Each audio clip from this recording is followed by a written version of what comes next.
E a escola de Antioquia, ela valorizava o sentido histórico-gramatical e buscava a mente do autor, né, que a gente chama de sentido original hoje. Né? Uma é precursora do liberalismo teológico, a outra é precursora, e um chamado método histórico-crítico, que é o liberal. E a outra é precursora do conservadorismo teológico e do método histórico-gramatical. Legal, né?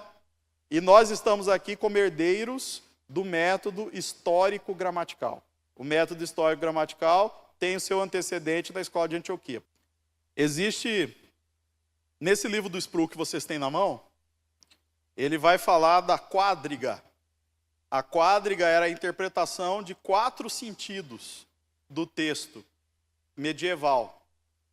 Só de ter 4 sentidos no texto, você já viu que está errado, né?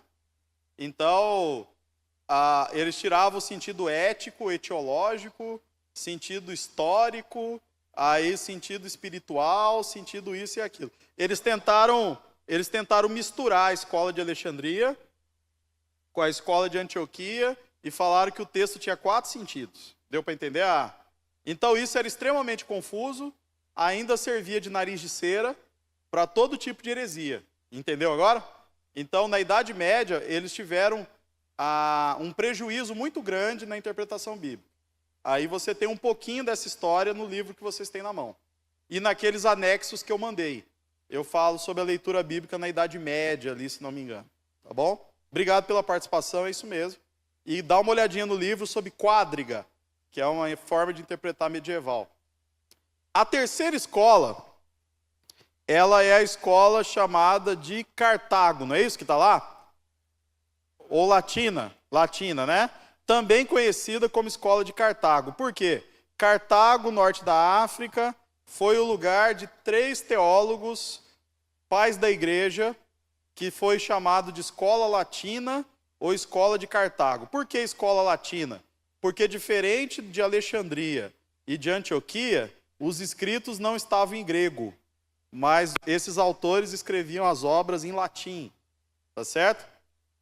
Por quê? Porque eles estão do lado ocidental do Império Romano. E do lado ocidental do Império Romano, a língua oficial é o latim. Do lado oriental, por força do Império de Alexandre o Grande, ainda era o grego. Tá certo? Então, esses teólogos escreveram em latim. E eles são o início da escola latina. Veja que quando fala latino, não está falando necessariamente da Europa. Está falando ali do norte da África. Tem a ver com o lado do Império Romano que dominava e que escrevia em latim. Aí você tem, nessa escola, você tem Tertuliano. O time é forte, tá? O time é forte que eu vou citar aqui.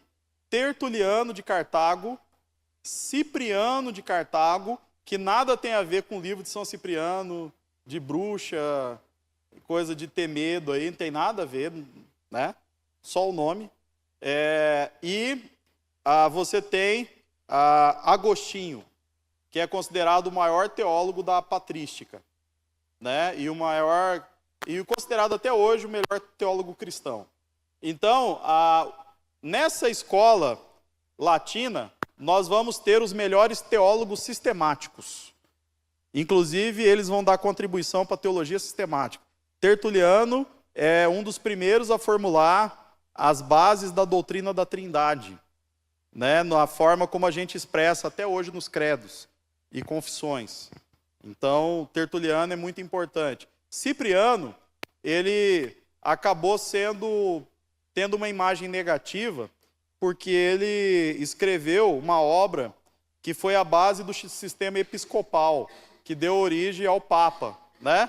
Mas que é sobre a unidade da igreja. Então, nessa obra sobre a unidade da igreja, ele vai escrever sobre eclesiologia. Mas mesmo assim tem coisas preciosas na obra. Ele era um grande teólogo, um grande escritor, né? É dele a frase: não pode ter Deus por pai quem não tem a igreja por mãe. E aí ele vai criar um pensamento que vai se tornar a doutrina da Santa Mãe Igreja Católica. Deu para entender? Então os católicos vão pegar muito de Cipriano.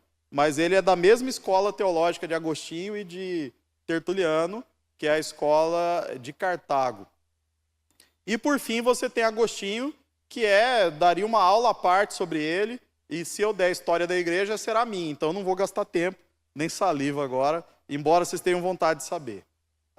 Mas Agostinho é um fora da curva, desses poucos que surgem. Ontem eu falava sobre Agostinho, sobre o tempo e o espaço. Ele formulou a ideia do tempo e do espaço como conectados entre si e que tiveram origem quando Deus criou todas as coisas.